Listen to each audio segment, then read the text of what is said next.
And with gray skies overhead, researchers at the National Resource Research Institute are looking into how wildfires are affecting the waterways in the land of 10,000 lakes. We really want to learn how the wildfires are directly impacting like a full suite of water quality parameters that really affect how the ecosystem works. Chris Filstrup has been leading a group since 2022, sampling 30 different lakes in the watershed of recent wildfire burns in search of some ecosystem resiliency. So we started back during the Greenwood Fire back in 2021. And tell you the truth, it was one of the bad smoke days that really got me interested in it. East of there, over like Grand Marais and stuff like that. So we really weren't feeling the impacts. And then one week the wind shifted and all the smoke came over Duluth.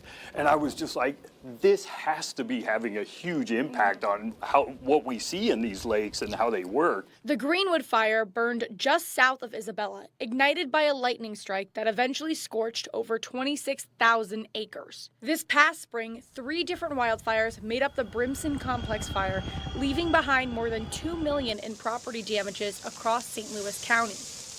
While both fire events left devastating impacts, their differences have allowed for Filstrup's team to expand their research. The Greenwood fires burnt the watershed down to the mineral soils. There were no plants left for the most part. So when you drive up there, it's really eerie, almost like you're on another planet. But for the Brimson Complex fires, lots of that vegetation stayed because most of the fire stayed up in the canopy. So what we're hoping to show there is maybe there's this threshold in burn severity that if you're below that burn severity, you don't really have to worry about the water quality impacts.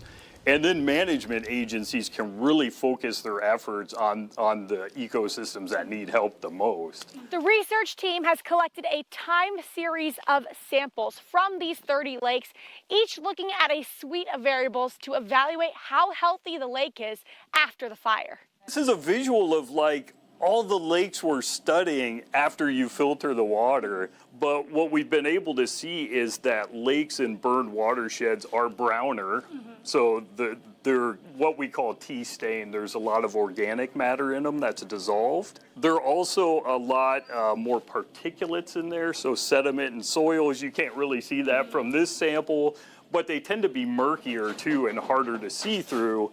And the other thing we know is that they have a lot of nutrients in them. Nutrients in lakes are not a great thing. Also, smoke and ash deposition also brings in a lot of nutrients. So you can have that falling directly on the lake surface, or you can have it falling on the watershed and eventually it gets flushed in. But again, nutrients are something we do not want in our lakes in excessive amounts. One nutrient is raising particular concerns for the fish population. Burned watersheds can also deliver more mercury to the lakes.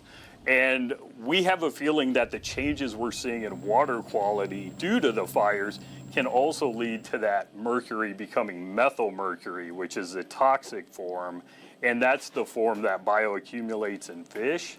I think one of the things to think about is, do we need to start thinking about fish consumption advisories in these systems? And you really can't establish those until you have the data on that. So hopefully with the research that we're generating, we'll be able to help out on both of those fronts. So more on kind of like a water quality side of things and thinking about the health of the lake, but also thinking about those public health perspectives that we need to be concerned with.